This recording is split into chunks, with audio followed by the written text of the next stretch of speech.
Yeah, just started. Did you have to speak? Yeah. Speak or not? You're gonna speak or not?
Ovarian Cancer Awareness Month to Devin Stalver, our Director of Parks and Recreation, and a second one declaring, as Victor mentioned, August 24th through the 31st as a week of prayer to our council members, and I'd ask Councilmember Diane Friedel to join you this time. Devin, we'll start.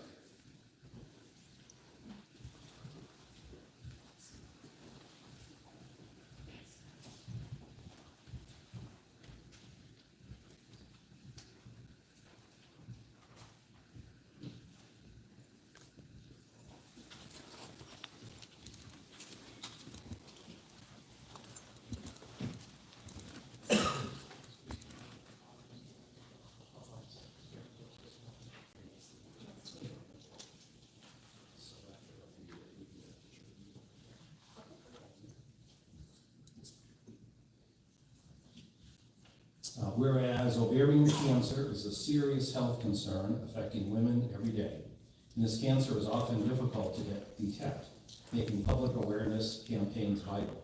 Whereas Turn the Town Teal, a national ovarian cancer awareness program founded by Gail McNeil, is dedicated to educating the public about the often subtle and ignored symptoms of ovarian cancer, emphasizing the vital message: the earlier the diagnosis, the better the prognosis. And whereas September is recognized nationally as Ovarian Cancer Awareness Month, a time to amplify efforts to inform and empower individuals with knowledge about the disease and save lives through the early detection. And whereas the town of Sahuarita is committed to promoting the health and well-being of the residents and recognizes the importance of early detection and awareness in improving outcomes of those affected by ovarian cancer. Now, therefore, it be resolved that I, Tom Murphy, the mayor of the town of Sahuarita, on behalf of the town of Sahuarita, do hereby proclaim September 2025 as Ovarian Cancer Awareness Month. We encourage all residents of the town of Sahuarita to learn more about the symptoms and risk factors of ovarian cancer and to support the efforts of organizations like Turn the Town Teal and the crucial mission to save lives through awareness.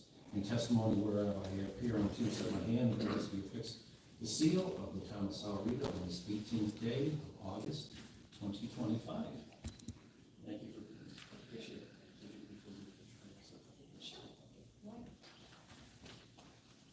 Hi, my name is Audra Schrock, and I'm an ovarian cancer survivor. I was diagnosed with ovarian cancer at the age of 21, and by the grace of God and some wonderful doctors, they caught it in stage 3 because of knowing signs and symptoms of ovarian cancer. So this is why this is important to me. I feel like it is a very hard thing to detect. There's not anything out there to detect it other than knowledge. So bringing awareness to other women and people that care about the women in their lives is why I'm here today. Thank you. Appreciate it.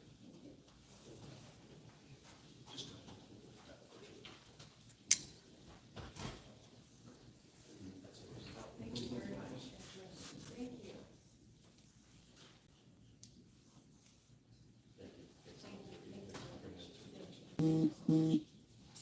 Our next one, when Diane approached me with this, I thought, here we are at the beginning of our fiscal year, right? We're coming out of our summer break, and I certainly thought it was appropriate.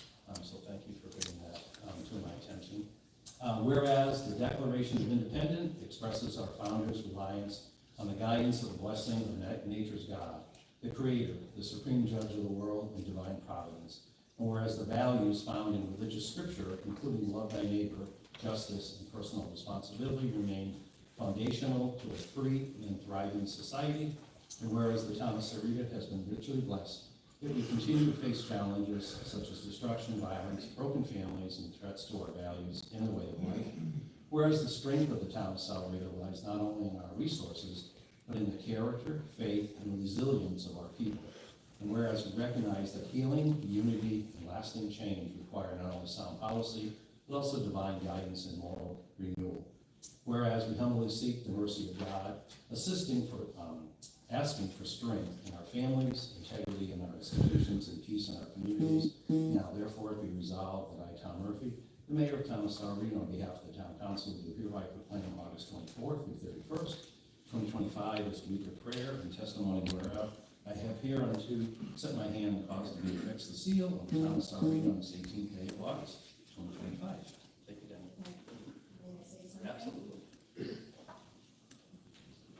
Blessed is the nation whose God is the Lord. Psalms 33:12. So I'll adapt it for tonight. Blessed is the town whose God is the Lord. Abundant blessings upon the town council, the town government, and all of our beloved citizens. Shalom, shalom.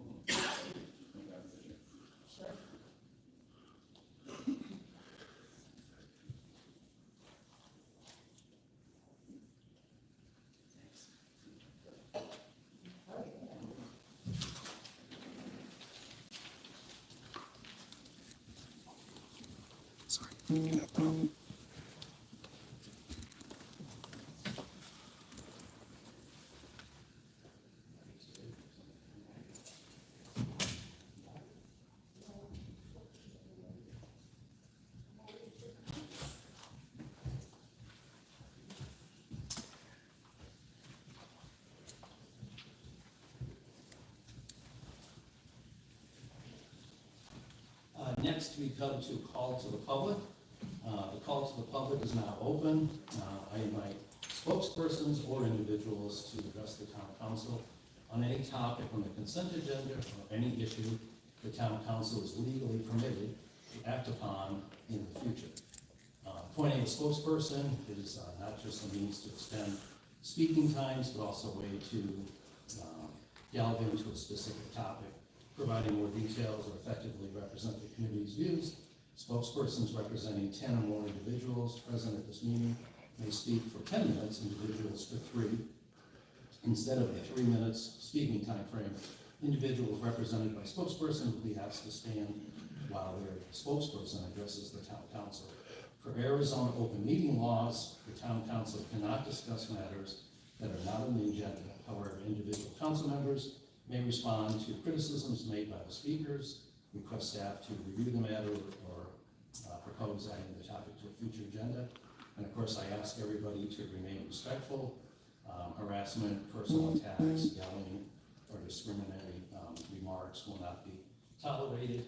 Please direct all comments to the council as a whole and allow others to speak without interruption. So I have a few called to the public. I have one for a future agenda item, and I'll begin with Dr. Mandy Valenzuela. And there's a light system there, Dr. B. The green one is starting, the yellow one means you have 1 and as I mentioned, the red one, the trap door opens, and you disappear. So we try to avoid that. Thank you. Good evening, Mr. Mayor, members of the council. You know, as I begin I can't believe it, my 16th year as the proud superintendent of the Sahuarita Unified School District, I come here to say thank you, to say that I never take for granted the spirit of community and collaboration that kind of defines us. And I'm very grateful for that spirit of community and collaboration. And I wanted to address a particular issue this evening. You know, over near Walden Grove on Sahuarita Road, for years I've heard from parents and community members about the increase in volume of traffic and the congestion, especially during the peak hours in the morning and in the afternoon. We've addressed it. My gratitude first is for how we have the ability to reach out to one another, to build relationships, to build trust, and to work on things together. So we've been working on this for a while. We've been planning. You have engineers and people that do that kind of thing. When we came to the realization, probably last spring, that this was doable, it met the criteria and all the planning had taken place, we wanted to do it as expediently as possible. And I remember speaking with your town manager, Shane Gilly, and he and I agreed. We shook hands on the need to do it. We realized it was going to take money. We agreed to split the cost, and we committed together to try and get it done before the start of the school year. And I'm pleased to express gratitude on behalf of our families, our parents, that it was done. It was ready for the first day of school, and I've heard multiple comments, especially from the parents of new and young drivers, for that formal structure there that allows and supports the safety of in and out traffic into the parents. So really, I just want to say thank you. Thank you for that spirit of collaboration that allows us to do more together than we could do alone. Again, I never take it for granted, and together I look forward to doing more great things together. Thank you so much. Thanks, Dr. Lee. Thanks for being here. Rick Parada?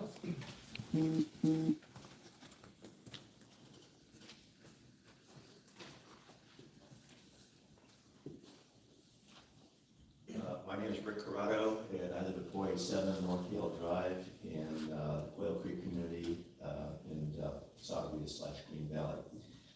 Honorable Mayor Murphy, distinguished members of the town council and town staff, I come before you because I ponder many questions to which I do not have answers.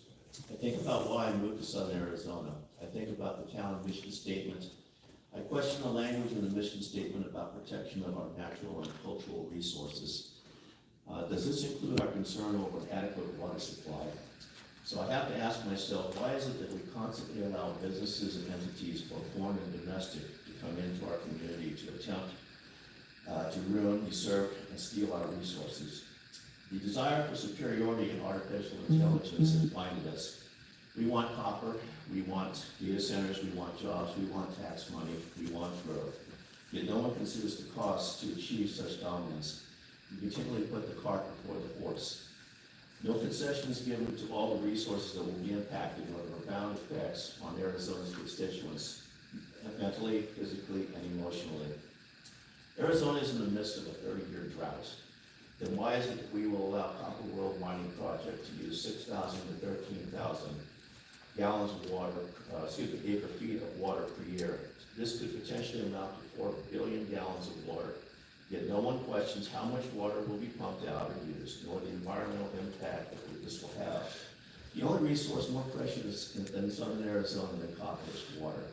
So I ask, why is there no environmental impact assessment readily available? Why is the traffic study being withheld? Why is such a large company like Hudbay Minerals, who can afford the best legal representation possible, filing inappropriately for an air quality permit? What is it, or what was the rush that they filed incorrectly, and why the continued silence and lack of response from Hudbay? A similar large undertaking by Amazon, the Project Blue Data Center, was recently defeated by the Tucson City Council. Quite simply, the allure of jobs, tax dollars, did not compensate for the extremely high water use, nor the power on electricity to power the data center. The profits were not worth all the environmental costs of the air, water use, or desert environment. Our mission statement seems to indicate such, that we should be concerned about this. So there are many questions, but very few answers. We again need to ask ourselves, why do we choose to live here? Are we willing to protect and defend our town and our region? And the town needs to think about passing a strong resolution in opposition to the Copper World Mining Project. And I would consider it your appreciation in addressing this. Thank you for your time. Thanks for being here. Noah Sunberg? Mr. Mayor, can I interrupt really quickly? Thank you for speaking, Rick. I just wanted to let the audience know you do not need to give us your address. Just so you know.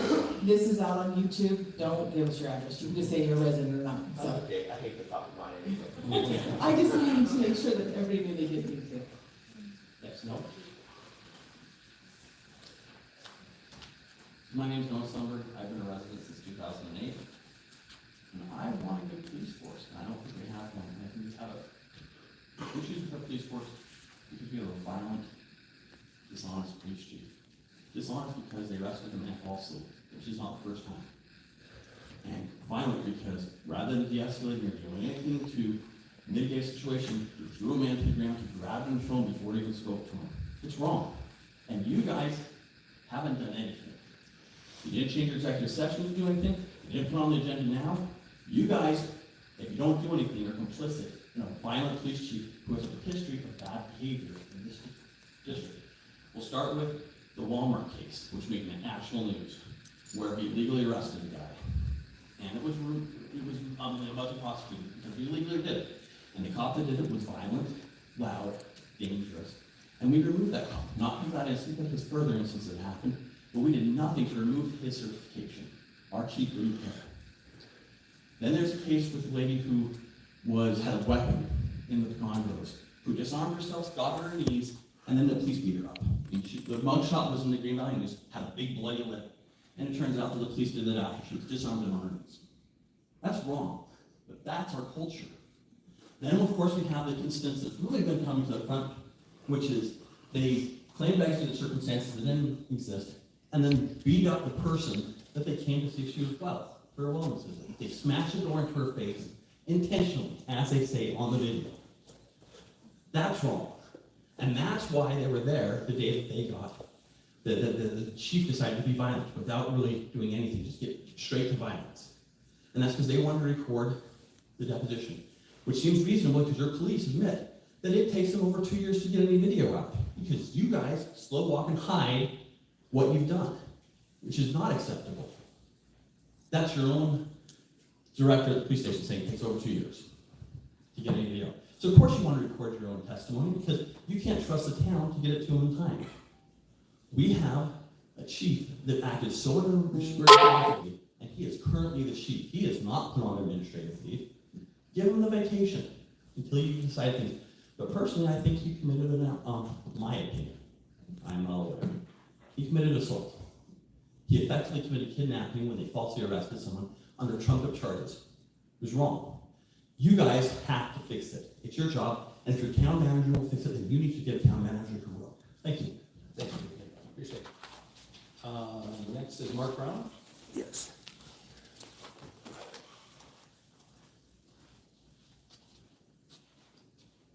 Good evening. Hello, I'm Mark Brown from Pima County. I gotta say this time, wham! James Freeman, what do you wanna call him? The ginger, the chief should have choked him. We gotta choke every ginger in town. We can't have gingers running around in sahuarita. You know, we can't have gingers, we can't have people with a camera.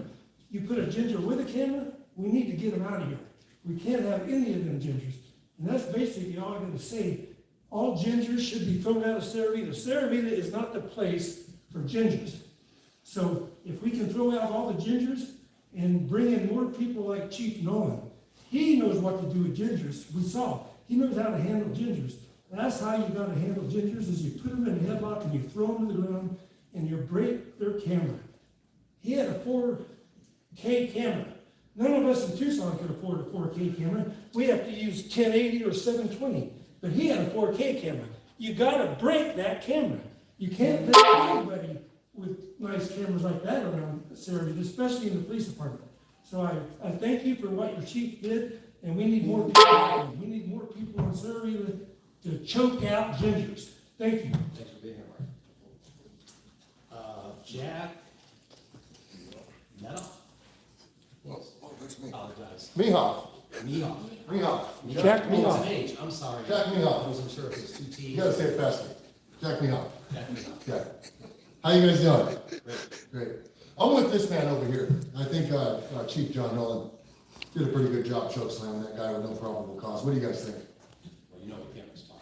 Well, that's fine. I mean, your smile is good enough. I know you understand. And this town attorney over here, I know he understands. He was just laughing at that last one. But yeah, I mean, where do you guys think this should go next? Like, if you can't take this to the police department, where should this guy go? I know you but I mean, should his friends resort to violence for him? Take people out? I mean, take it to the next level? What should happen here? I don't know what the next move would be for the average layman that can't file a civil 1983 lawsuit against you people. I think the town should be held liable. I think all you guys should be held liable. We all know that won't happen, right? I mean, you guys are all immune to any consequences and repercussions. That is until some psychopath on the internet, which we've got a couple hundred people in here right now, they could show up at your houses. You know, they could look up any one of these names. I mean, you guys ought to deal with the problem. That way the psychopaths don't attack you. But then again, he is a ginger, so you should probably beat the shit out of him again. As he said to the police the last time I was getting arrested, tase him in the dick next time. I think that would be a little more appropriate instead of beating him in the Sahuarita Police Department hallway there. But Mayor, I think you ought to think about this. Go home tonight and think about if your son, your wife, your family, anybody was choke slammed by Chief Nolan, what you would want to do and what you would want to have happen. You know, hire another agency to investigate him or have one of his sergeants arrest him. I mean, you got to do something, right? Are you even trying? Is there any efforts with you people? And you got a nice smile on your face. And you are the vice mayor, so you're coming up next. You got gingers in your family? Yes, They should be. my husband, my son, all Thank gingers. you. You should bring them to the police department. All right, well, I'm not gonna waste any more of you guys' time. Thanks. Figure your chief issue out, please, or we'll do it for you. The internet thugs will do it. Thanks for being here. That's all the call to the public comment cards I have. Does anybody else like to address the council?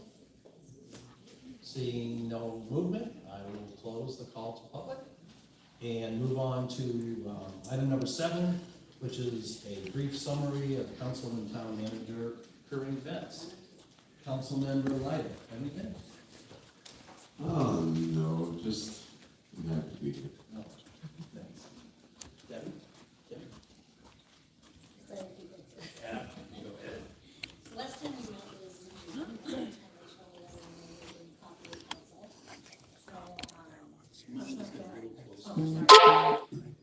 Councilmember Morales and I did coffee with council, we happened to do our first one in Quail Creek at the Madera Club.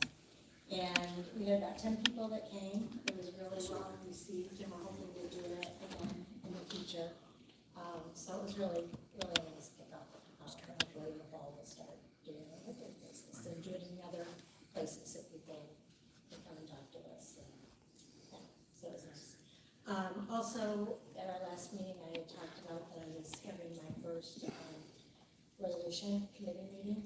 And then I'm on the Transportation, Public Works and Infrastructure Committee. And our topic were 2 resolutions that didn't really go anywhere, but it involved using cars. And one of the things that was really enlightening, so this has been coming forward, I guess, for the last 5 years or so. So when we buy our gas, there's a tax in there that helps support our roads. And because more and more people have more efficient cars and more, especially electric cars that don't contribute to the gas tax, the state is losing anywhere between $11 to $20 million a year. So the big question is, what can we do? One of the things that I thought was really interesting was Gilbert does have, they've done it themselves, it's not through the state.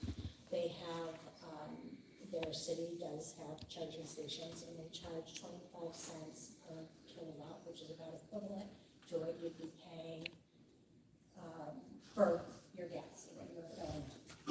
And that's for the first 4 hours. After 4 hours, they're not still charged, or there's just taking a little bit longer. Then it hikes up to 70 cents. If the person is there using it more of a parking spot than just going in and filling up or charging up, I guess, then they do get fined $5 per council talk more about this and what we can do here in Sahuarita. Obviously, the people that own their own vehicles probably have their own charging stations or chargers at their home, but it's also the people that are using our roads that aren't necessarily Sahuarita residents. And maybe we'll have staff make a note maybe for that next budget retreat. That would be a good topic of conversation. And then, two more things. I want to thank Devin and the Parks and Rec staff. They did a phenomenal job on the 4th of July. I know that feels like it was a million ages ago. But just really, it was really fun. It was a great event. And last but not least, I applied for the civic craft leadership program. And I did get accepted into that program. I also believe the council member, Bella, also did. And we have our first kickoff meeting this week at conference. So just wanted to share that. Yeah, thank you. So Councilmember Lytle and myself had the pleasure of meeting with the Director of Community Water, Arturo Gabadon. And we were interested in doing a deeper dive in the state of our aquifer because we realize that our constituents are concerned about the water issue in Arizona and particularly as Sahuarita grows. That was the first of many endeavors to explore this fully. And when I go to the League conference, the League of Arizona Cities and Towns, starting tomorrow through Friday, I am signed up for their in-depth workshop on water. So that was that. And then I am grateful to God that I have also, along with Councilmember Kim Lytle, been accepted into the Civic Crafts program. We're one of 2 of 60 throughout the whole state that were accepted for this mentorship and advanced leadership training program. So wish us luck. Thank you. Good luck. Thank you. Dr. Gillespie? Very quickly, wanted to echo what Kim said about the 4th of July. It was spectacular to get there. I got there at the very beginning and to see families set up their section that they were gonna hang out and they stayed the whole time. And it was just a wonderful closeness that I felt like from the 4th of July event there, and I appreciate the staff. It's a long day that day. It's very hot on the 4th of July in Arizona, so I appreciate all of their hard work with that. I also wanted to thank, I know Dr. Valenzuela is gone already, but I wanted to thank him for his service to all the students in the district. All of my children have gone through the school district, and his leadership has been phenomenal. Keeping teachers working in today's society is hard. And they are doing just a spectacular job keeping our kids safe and keeping teachers in the classrooms to teach our kids. So I appreciate that. And I want to tell you guys to enjoy the league as a full-time teacher. I won't be able to make it, so enjoy up there, intermingling and learning resources from our other colleagues. Very briefly, happy birthday to this guy on the far right, Mr. Lytle. I won't say how old, but he had a big birthday this year. I was gonna carry the candles, but I'm not strong enough to do that. Let's move on to the next item. Thanks for filling in. I was in Okinawa on July 4th, but thanks for the great communication because I felt like I was there with the videos that were recorded. Also at the league, we'll pick it up for you when you're getting a 16-year service award. So thanks for the service to the town over all these years. I was gonna get up and get it for you, but they're gonna go, Kara, you don't look like a Kara, so we'll have to find something else. Not even for that. And thanks to the Salvation Army and the school district, we had our backpack program for preparing students that might be struggling a little bit financially. And Freeport was one of the funders of it, the Better Business Bureau, and all of the different organizations that showed up, including our community. So I was very grateful for everybody attending. Thanks for your comments on Dr. V, and I've heard nothing but positives on the light. I was able to attend a ribbon cutting for United Community Health Center. They just renovated their main campus. Freeport was a big contributor to that. So I appreciated the invite Beth, when she goes and touches a little bit on the manager's report, we'll touch on RTA a little bit, and we'll have to have a special meeting probably before the Board of Supervisors meeting on the 2nd of September. And also, with the country's 250th birthday next year, every state gets to bring one band, so to speak, to the ceremony, and the whole state of Arizona, Sahuarita High School. Marching band is the only representative. So all of Arizona will be represented by this adjustment. So, and I know they're into fundraising for that. It's a very expensive venture to do that, but you know, very proud. Both my daughters participated in this band years ago. So the advancements they've made, and as a reminder again, September 8th is our next meeting. The Beth will touch on a little bit on. We'll probably have to have them to reach out and try to schedule stuff on the Beth, touch on some of the manager functions. Good evening, Mr. Mayor, members of the council. Yes, Mr. Mayor gave you the bad news that you will likely have to have a special meeting. But the good news with that is that the RTE board finally, after 7 years, has agreed upon a 20-year plan for RTA to hopefully take to the voters in March.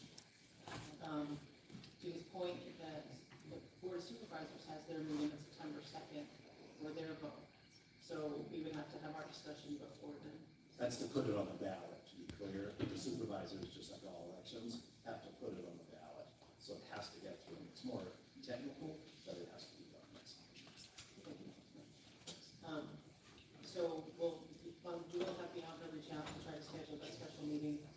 Mike Ortega, who is now the current executive director for PAG RTA, will come down and give a presentation on the 20-year plan and where we go from here.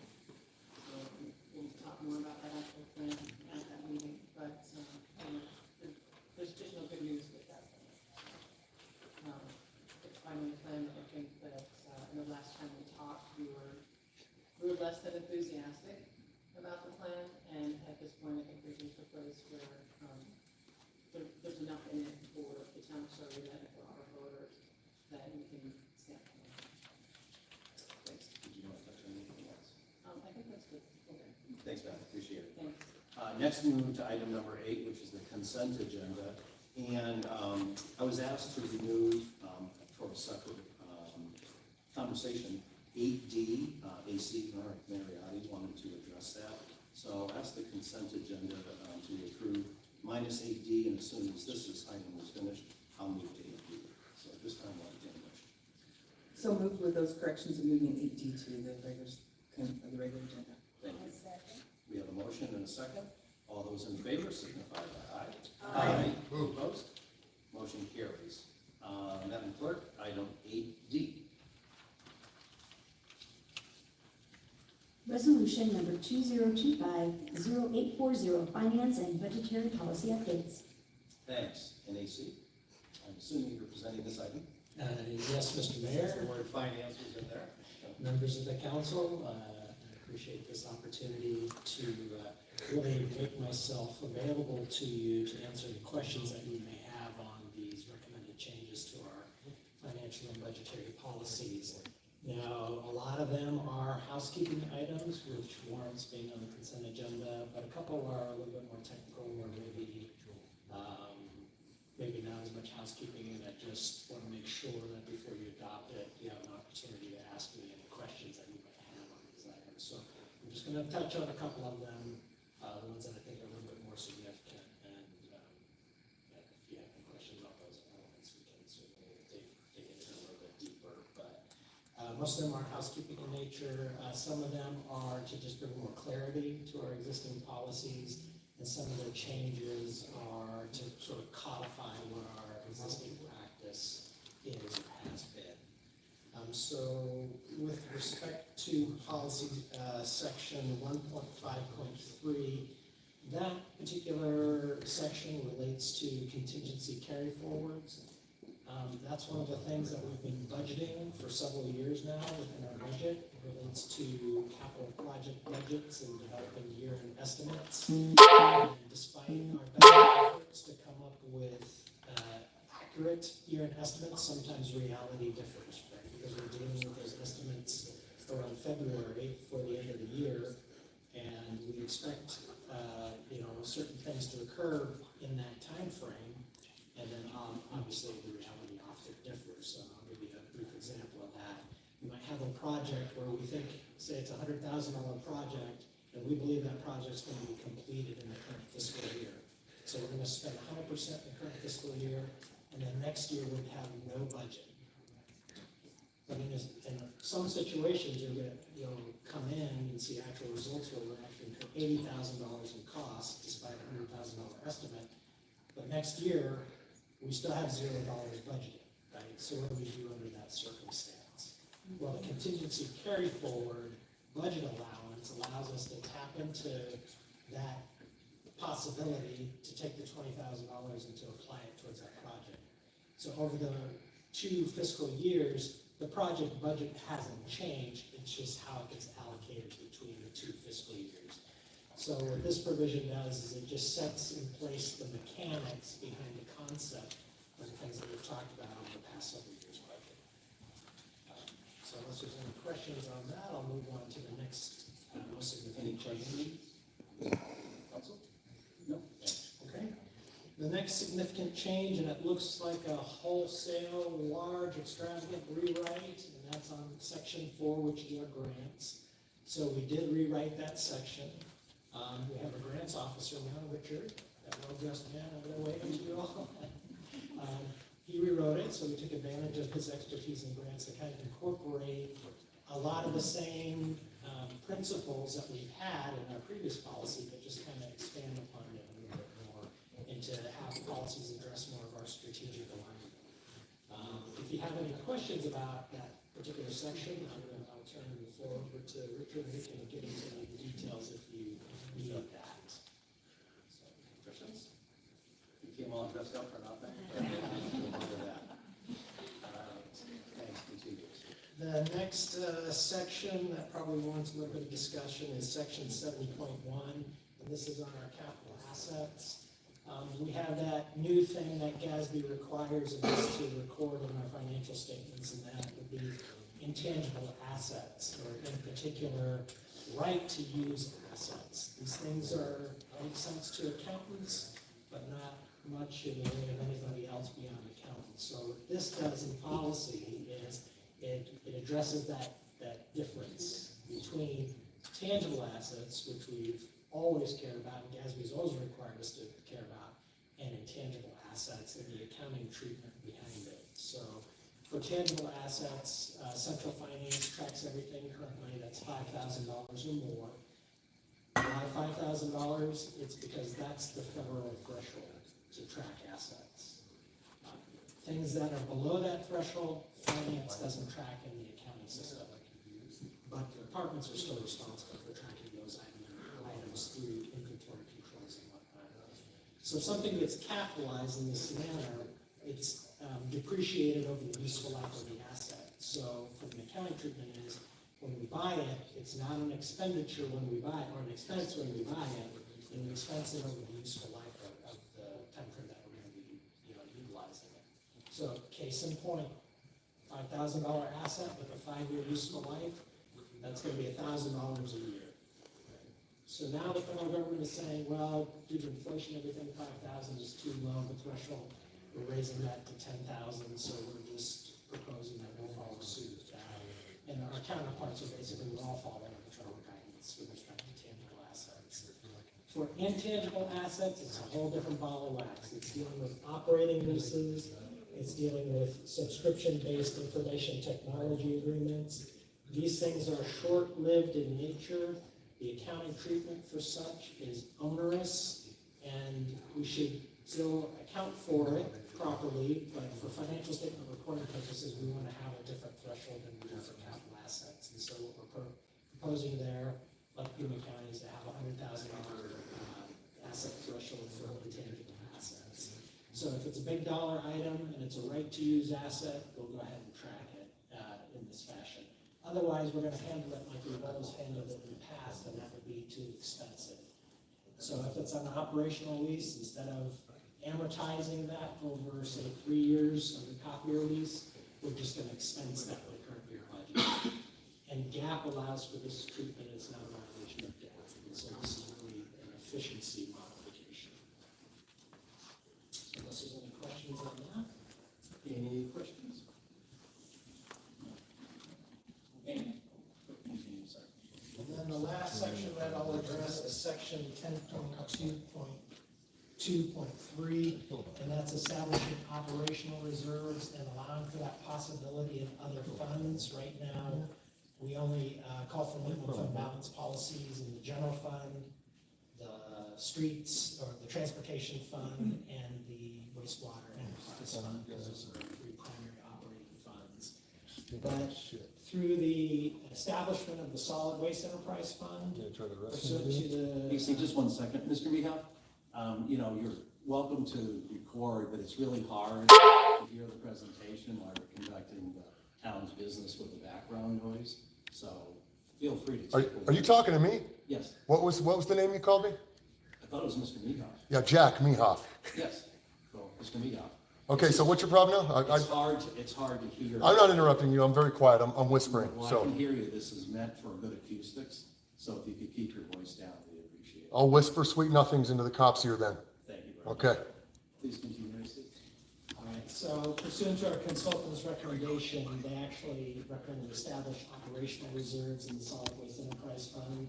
And when we adopted the budget, it has operational reserves in there of $250,000. So this is just to codify what our current practice is.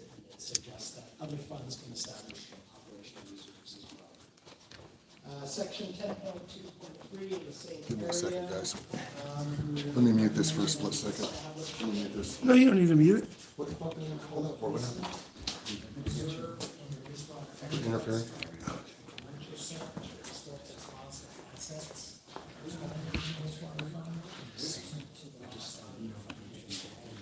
This is something that our consultants recommended.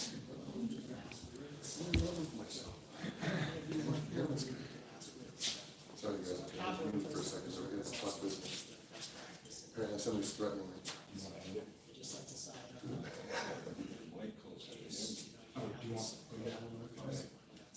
Yo, Trey.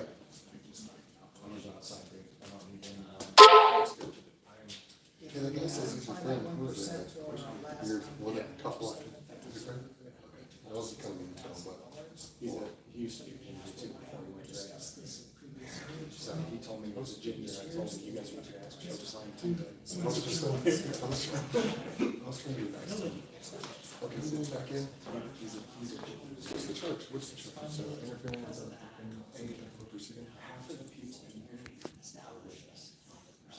There's pieces of shit like this guy right here on the left. He's a piece of shit. So those are the significant changes. I want to take a little bit of discussion. Most of the people here are not. They're just, they're not, man.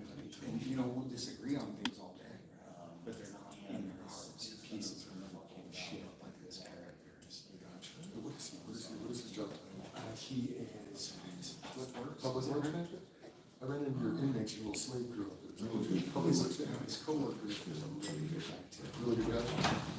So they got good guys, good people sitting over there. Aren't they in the meeting? Is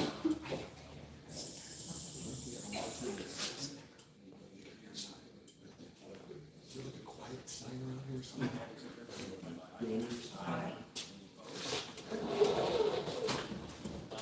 Item number 9. Public hearing and possible action regarding ordinance number 20225186, Town Code Amendment, Title 18, Sections 18.07 and 18.93. Well, I have to bear it down, and I know you're not making a civilian. I'm assuming you're going to and please proceed. Mayor Murphy, members of the council. Tonight's agenda item is for a public hearing for zoning code text amendment to temporary use statement. For a little background on this, the temporary use permit process was adopted when the town was first incorporated.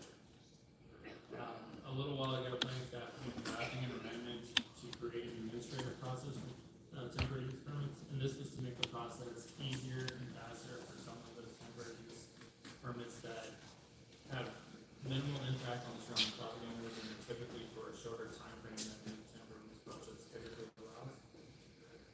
same time, we took 2 temporary off-site sign plan applications before the Planning and Zoning Commission at public hearings.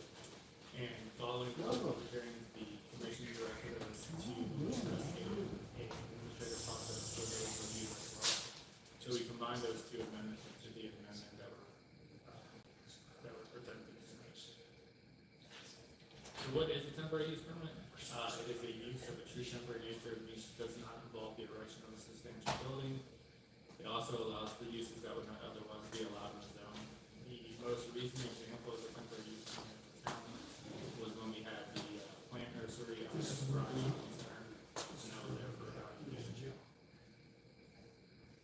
So the current process, temporary use permits go to the Board of Adjustment at a notice public hearing, and they are valid for a year. The temporary sign plans go before the Planning and Zoning Commission at public hearing. And because both processes require public hearings and a notice for public hearings, the applicants do have to apply well in advance of when they actually want to use the temporary use. And this has been an issue for some of the applicants who the timeframe doesn't work for what they were proposing. I also wanted to give a little background here on the temporary off-site sign plan and where that came from. The temporary off-site sign plans were established by the town as part of a sign overhaul. That the reason for that was it came out of a court case up in the Phoenix area that basically stated that the sign code could not be regulated based on the content of the sign.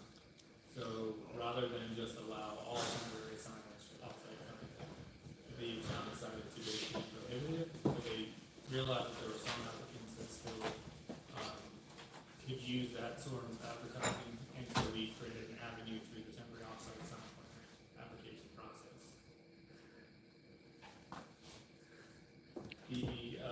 Tonight's proposal would create a class 1 temporary use permit process. It would be, as we stated, an administrative review process for certain temporary uses that would meet the requirements that we established in this amendment, and then it would apply to certain temporary off-site sign plans, and I'll go over those standards later as well. The current temporary use permit process would then become a class 2 temporary use. It would still follow the same process as it does now, which is a public hearing before the Board of Adjustment. It's just a name change for the current process. So this is a list of the proposed temporary uses that would qualify as a class 1. That is, you have a temporary security trailer office. This would be for a construction site that's an active construction site. You have the temporary model home complex for subdivision under development. You've got your holiday outdoor sales and farmers market. And then you have temporary cargo container storage. This would be for, commercial remodel where they need to take some of that stuff that they have inside and store it somewhere temporarily.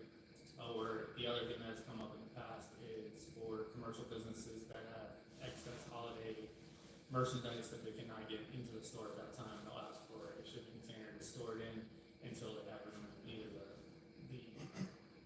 within the store to put it in. And then you have the temporary off-site sign plan that will qualify based on the standards that we established in this permit. And these are the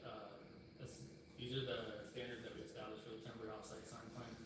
And just to give you an idea with these, we took kind of what the applicants that we've had in the past, what they needed, and what we felt, we tried to blend that with the idea of not allowing the town to be inundated with temporary signage. So that's where we came up with these standards. And those standards are 60 days in any 365-day period. They're allowed to have 3 display periods within those 60 days, 120 square feet signage total, and 12 square feet per sign, as well as a maximum of 20 signs. The amendment would simplify the process for temporary uses that are active for shorter time frames and have little or no impact on the surrounding properties. It also simplifies the process for temporary off-site sign plan applicants if they meet the standards that were established. If they do not meet those standards, they would still go through the current process, which is a public hearing before the Planning and Zoning Commission. We took this to the Planning and Zoning Commission in early June. They voted 4-0 to recommend approval of the zoning code text amendment. No members of the public spoke at that hearing. We advertised tonight's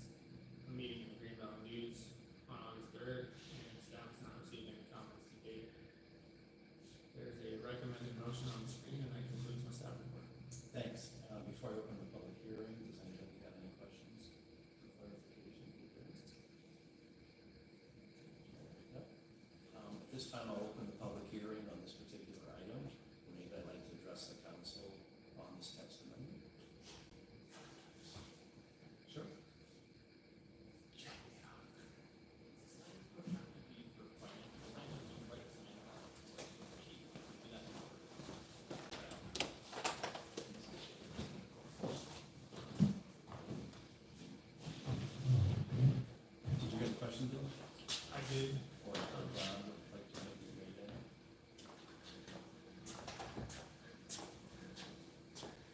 Like, I think it's not. Okay. Yeah, the temporary sign code regulates business signs, on commercial property. So we don't regulate, Freedom of expression. we don't regulate signs on residential property. There is we do have some regulation of political signs in the right of way, but that's public right of way, those are limited timeframe and around the election. Private residential property, there's no regulation of non-commercial speech and property in HOA if there is. Yeah, that's not our license. Anybody else like to address the council? Seeing no movement, I will close the public hearing and entertain a motion at this time. Mr. Mayor, Yes, I move to adopt ordinance number 2025-186. Second. we have a motion and a second. Is there further discussion? All those in favor signify by aye. Aye. Any opposed? Motion carries. Thank you. Next is item 9B, Madam Clerk. Public hearing and possible action regarding the garage sports bar liquor license application. Thank you, and now it is Mark. Mark, thank you. Yes, Mark Felix, Deputy Town Clerk. Good evening, Mayor and members of the council. Item 4 is public hearing and consideration of a recommendation to the Arizona Department of Liquor License and Control regarding an application for a Series 6 bar liquor license for the garage sports bar located at 19221 South Alpha Avenue, Missouri, perpendicular to the town of Ovarian. The applicant, Ana Luisa Gonzalez, is requesting owner transfer of license number 06100027 from the garage AS BBQ LLC to BC Garage LLC. A Series 6 license is a quota license, meaning it's limited in number and must be acquired through private sale or lottery.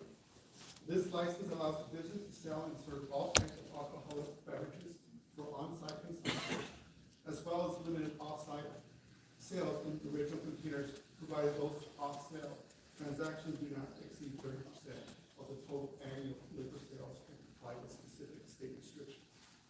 This license is transferable within the same county, and the location and the applicant are eligible under state and local requirements. As part of the review process, the application was read to the police department, public works, and community development. No objections were received from any of these departments. Additionally, the town clerk's office has not received any written protest from the public regarding this application. The required $400 application fee has been paid, and all submission requirements have been met. Staff recommends forwarding a recommendation of approval to the Arizona Department of Liquor Licenses and Control. I'm happy to answer any questions you might have. Thanks, Mark. And then this is a location that was already serving alcohol previously under a different ownership, correct? That's correct. This bar previously was called the Coaches. It had a long established location here in town. Last year, I believe it switched over to the new owner, and now this is another. That's the reason why we have to go through this process, correct? That is correct. It's because it's a transfer of the Series 6 liquor license.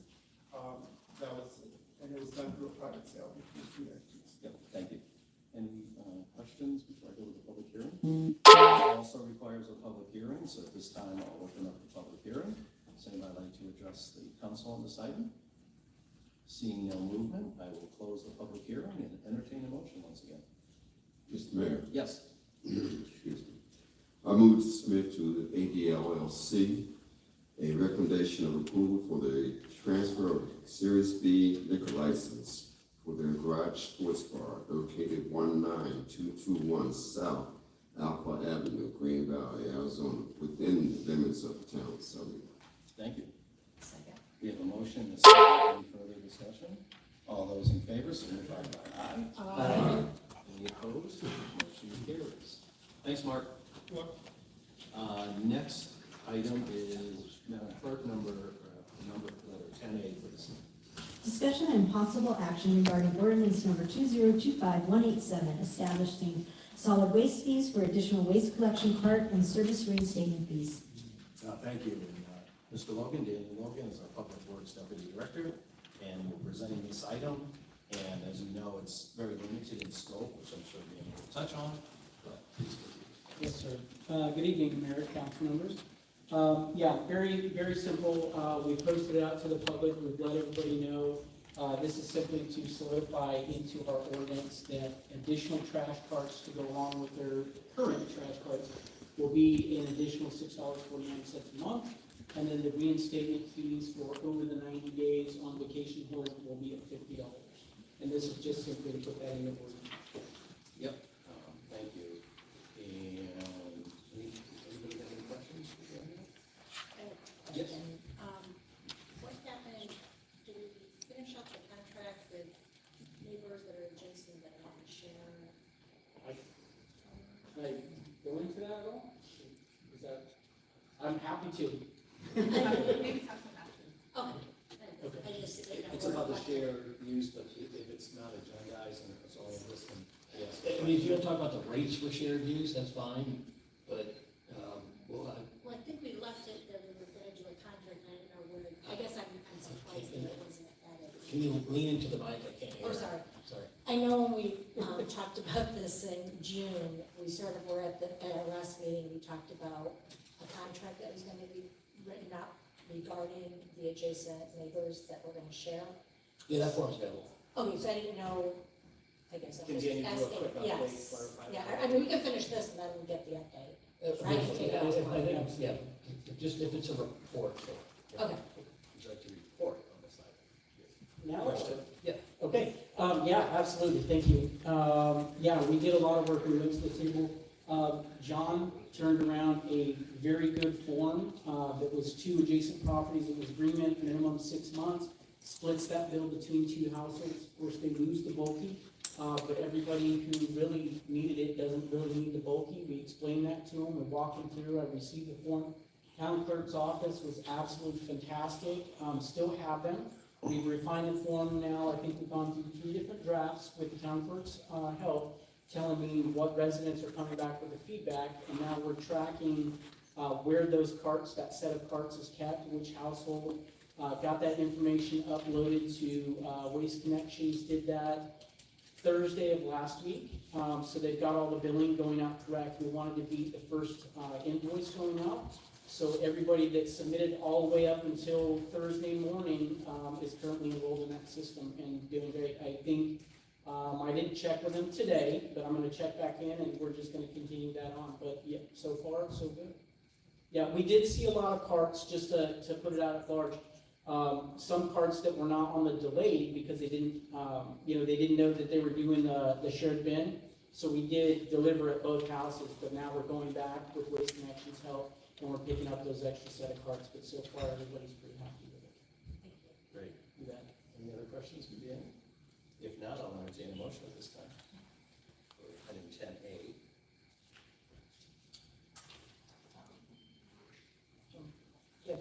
Yeah.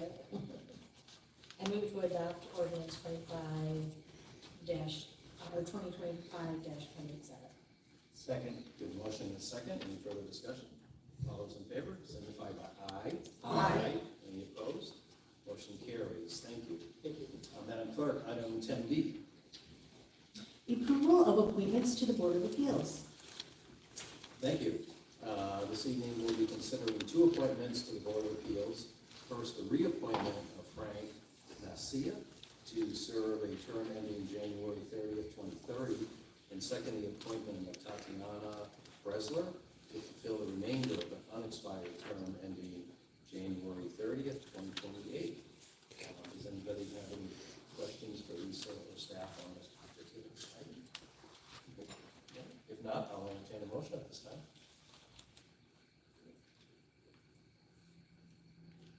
I move to reappoint Frank Nassia to the Board of Appeals for a 5-year term to expire on January 30th, 2030, and to appoint Tatiana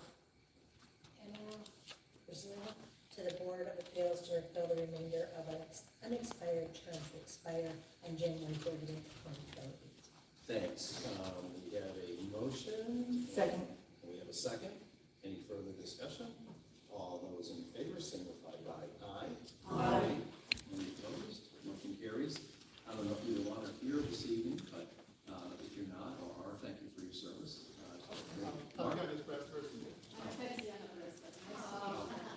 thank you for, we're gonna double your pay. Your service. Besides that, thank you. Thank you Your for serving willingness. in the community Absolutely. and doing good where good can be done. Next, we have item 10C, Madam Clerk. Discussion and possible action regarding the Arizona League of Cities and Towns annual resolutions. I'll go ahead. Doris, thank you for being here. I think officially this is your first This is my first time. presentation to our town council. Thank you very much. Yeah, and this is my first time meeting all of you here at the council meeting, so I'm really happy to be here. And tonight I'll be providing a brief overview of the resolutions that Mayor Murphy will be voting on tomorrow at the policy committee meeting at the League of Arizona conference tomorrow, starting tomorrow. So Mayor Murphy and members of the council, there are 9 policy resolutions this year that I'll be voting on at the resolutions committee meeting.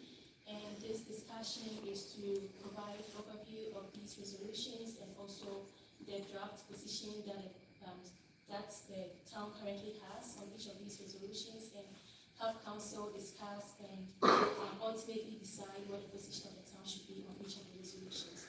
So for the staff reports, there are 9 resolutions, like I mentioned. 7 of these resolutions currently get town support. 1 is neutral, and the final one the town currently opposes. So in the order of the presentation, I'll be sharing the first 7 that the town supports, the one that the town is neutral on, and the final one that the town opposes. So these 9 resolutions fall under 4 different committees: the Budget, Finance, and Economic Development Committee, here on the BFED, the General Administration, Human Resources, and Elections Committee, here on GAHRE, Neighborhood, Sustainability, and Quality of Life Policy Committee, here on NSQL, and the the Public Safety, Military Affairs, and the Courts Policy Committee, here on PSMAC. So for the first one, which falls under the BFED, the resolution is to allow cities and towns to make mid-year budget adjustments. The purpose of this resolution mainly is to give cities and towns the flexibility in making changes to their budgets. This is because some cities and towns overinflate their numbers, leading to inefficiency. So the rationale behind this policy essentially is to give the cities and towns the flexibility to make mid-year budget adjustments where necessary. The next resolution also falls under the BFED, and that is to authorize the use of tax increment financing. And this would allow cities and towns to use the TIF, which is the tax increment financing, as an economic development tool for their municipalities. And this will also help fund or provide future tax growth to help fund projects within specific areas. And the next resolution also falls under the GHARE, and that is to authorize the termination of a candidates committee if the candidate is deceased. According to this resolution, there are currently no clear processes or process for closing a campaign account if a candidate is deceased. And because of that, it doesn't allow municipal clerks have the authority to end those committees, and those can also lead to inefficiencies as well. So this resolution is to provide an avenue for cities and towns and a clear process to close the accounts, the campaign accounts, once a candidate passes on. The next resolution is also under the GHARE, and that is to create additional 1-year extension of voter-approved TPT rates to comply with consolidated elections. From this resolution, there are some voter-approved local tax rates that expire on odd numbered years, and these years or dates do not match with the state's even numbered election years or schedule. So the purpose of this resolution is to let cities and towns extend the rates for an extra year so that it matches up with the state's even year election schedule. The next resolution also falls under the GHARE, and that is to streamline annexation processes for those impacting sole owners or those initiated by ownership groups. So this resolution wants cities and towns to be more efficient when it comes to annexation, because according to that, there are some administrative delays, and the process is quite cumbersome when it comes to annexation. So the resolution will help streamline the annexation process and make it more effective and efficient. And the next two resolutions that also fall under the ones that the town supports is the one that falls under the NSQL, which is to allow cities to rein in proliferation of short-term rentals and address repeat violators. So the purpose of this resolution is to enable cities get more control over short-term rentals and enable them to impose certain limits or distance requirements, as well as be able to revoke licenses of short-term rentals from repeat violators. So in order to make more like balanced tourism with neighborhood livability in these municipalities. And the final resolution that is under the ones that the town supports is one that falls under the PSMAC, and that is to coordinate with state partners to protect and preserve the Public Safety Personnel Retirement System, which is the PSPRS.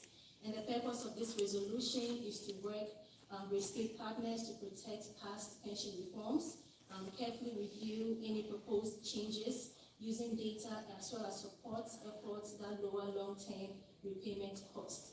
So now the resolution that the town currently is neutral on is the one that falls under the BFPD. And that resolution is to reform governance processes for special districts to enhance fair representation. So according to this resolution, there are some county-run special districts that serve large city populations, but they don't give cities a fair voice when it comes to decision making. And so this proposal or this resolution would explore ways to ensure that these cities have proper representation and that there is fairer decision making when cities actually contribute a lot, but then they have little say in decision making. And the final resolution is the one that the town currently opposes, and that falls under the GAHRE. That is to tighten oversight of historic properties and authorize municipalities to establish requirements for buildings that are vacant or abandoned. So the whole rationale behind this resolution is that there are some abandoned or poorly maintained historic buildings or properties that pose health and safety risks in these municipalities. So the resolution is to give cities more authority to require repairs or enforce that these buildings be maintained properly, or that new owners be even found when it comes to the extreme. And they also bring about some fees as well as flexible codes to support this preservation efforts. And Mayor Murphy and members of the council understand that this particular resolution actually generated quite a conversation between myself, Councilman Kyoto, Shane, as well as Anna Cassidy of Community Development. And Shane wanted me to particularly highlight this resolution for council to weigh on, so that the ultimate decision will be whether town should oppose or whether the decision will be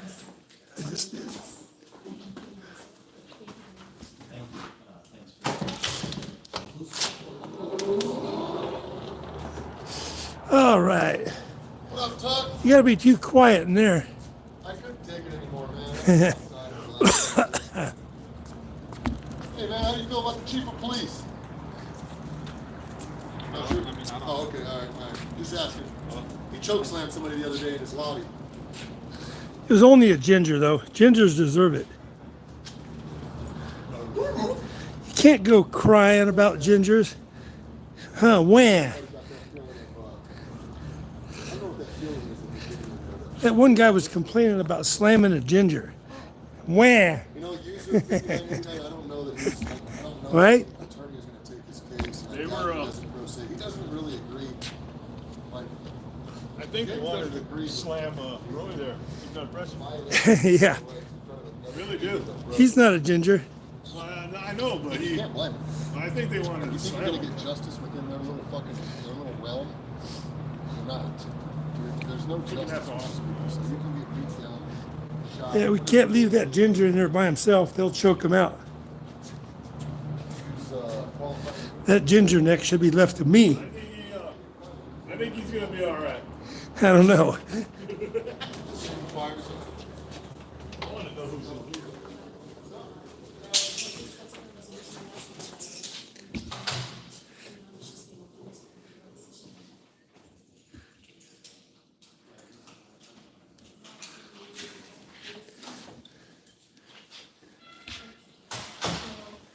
She said,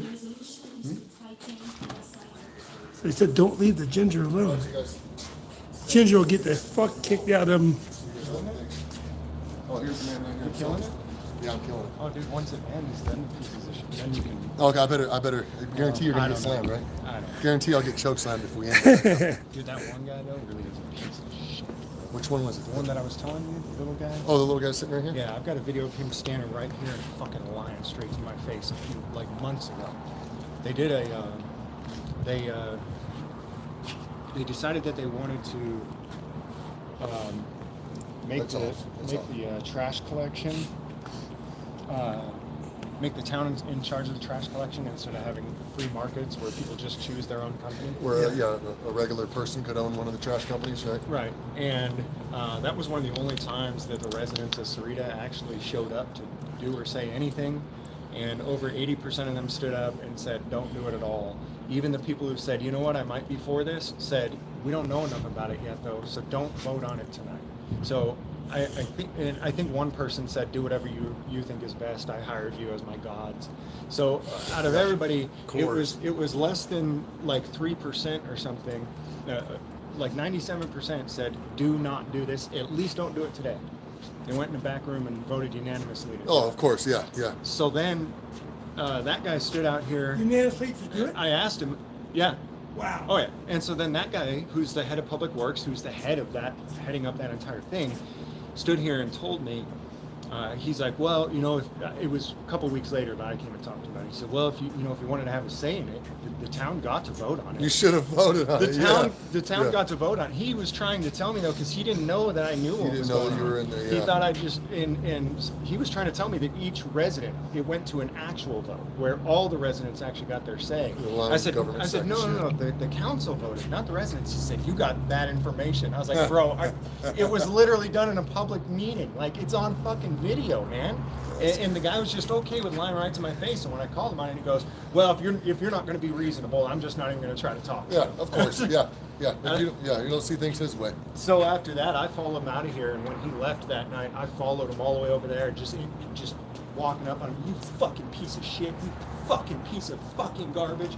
And some other lady comes out and is like, hey, don't talk like that. I said, you shut the fuck up too, bitch. And that lady's sitting in there right now. She's sitting there right now? She's a straggly looking lady with the grayish blonde hair.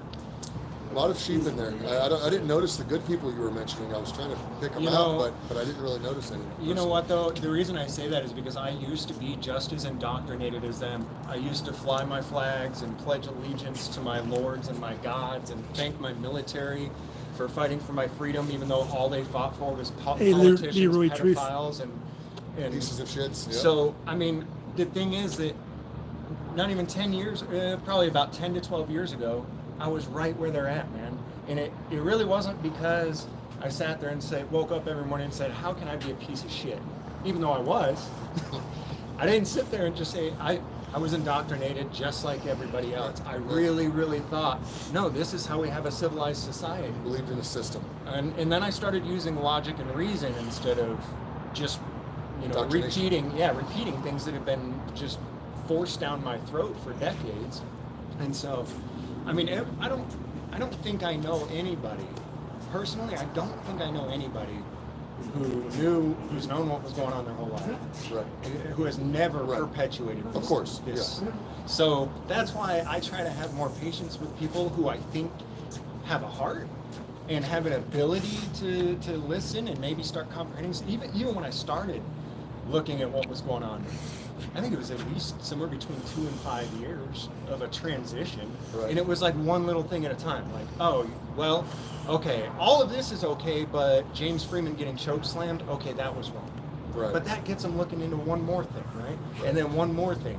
And if their hearts and their minds are open to being able to, like if I walk in there and just tell everyone, you're a piece of shit, you're a piece of shit, you think they're going to listen to anything I got to say ever again? Absolutely. Even if they are, it doesn't. Right. And there's some people who aren't going to listen anyways. But I'm probably about 75% of the way through my transitioning point. I haven't gone full James Freeman yet, but I'm on my way there, baby. We're going to keep documenting the chat thinks the chat thinks that beard's the AI beard. It is. Yeah, we doctored that in there, guys. You know, there's Cut people and who paste. intentionally do harm to others, though. Those are the people who I know that I've had my personal one-on-one interactions and conversations with, and I know that you like hurting people. You actually are a person who wakes up in the morning and says, I'm the shit, I get to hurt other people. What's that little skinny prick you were talking about? That's one of them. That guy is a fucking piece of shit. That's the liar right there. He was just mentioning, guys. He would do anything for money. Which one? He wouldn't just throw a single Jew on the cart. Oh, yeah? He'd throw all the Jews on the train car, and he'd shove them all into the shower, and he'd pull the lever. I'll go see. And he'd shoot every gun on the firing squad. He's all of them. But you know, every town and every city. At this time, we're pursuing the 1 year amendment for fiscal year 2026.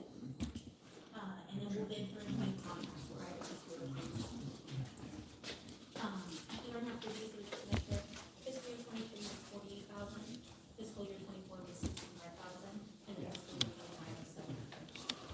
So we've seen an increase in inflation. A lot of the items are pretty similar year over year. We did a little bit of expansion in the garden area here at the town complex, but it wasn't planned.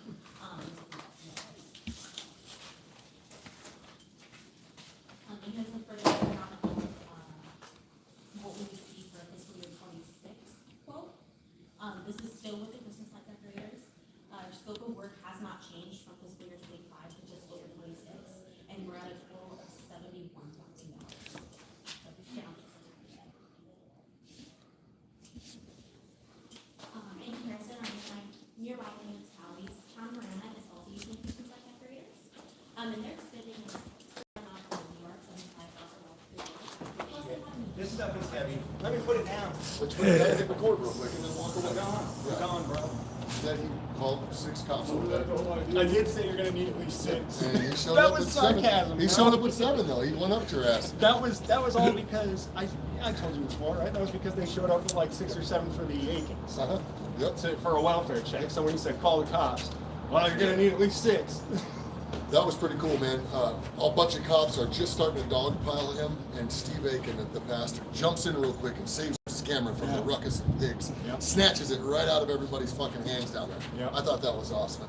I still made that video, frame for fucking frame, to watch every inch of that. And a lot of people with some good heart in there helped this man out on that fucked up lobby right over there.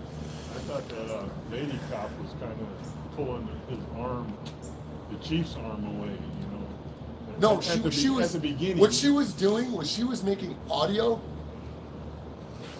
to attack him. Let go of him. I think that's my thought. Yeah, That lady cop, was she screaming at you to let go of? I think she was. Nolan. Yeah, she was there are screaming other at people that James. swear she was screaming at Nolan No. to let go of me, and No. I was saying no, she wasn't. She was screaming at you to put audio into the camera like you were holding on to Nolan. The only thing that I did see. Yeah, once they take the camera out, that works. Right, and I don't think any of them had cameras going. I think that's why she was doing Yes, she wanted to put that audio in there. They all conspired to do this. You've seen them come around the backside of the attorney. You've seen them come through the door, and that scumbag that we interviewed over there, Tuck, he said he was not at the beatdown of James Freeman. He walked through that lobby.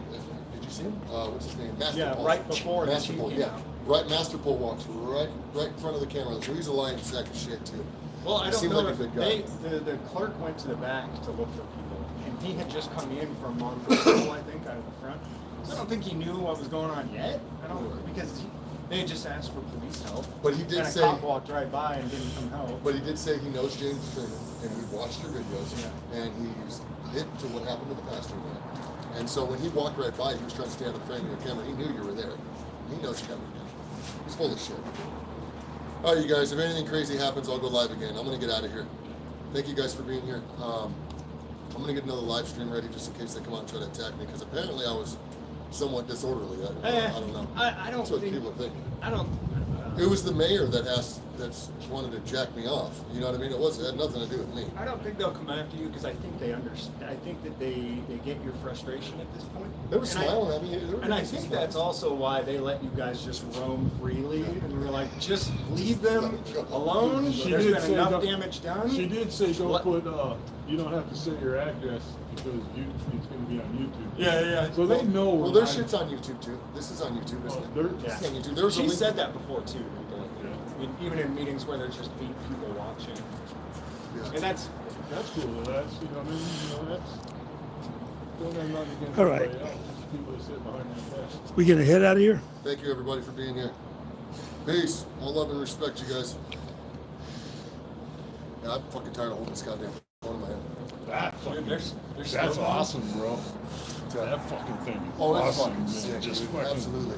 yeah, I finally got it down where I could just turn enough to focus on everybody. So Like you had a cannon in your face, huh? Yeah, I think Fucking that RPG. that one black lady on the end, man, I think she got nervous as fuck. 'Cause right there, dude, right in front of her. I don't think she's ever had a fucking camera on her, you know? This is my first time here. Oh, this is your first camera then. Tuck, you still alive? I'm gonna go off right now. I'm just making sure.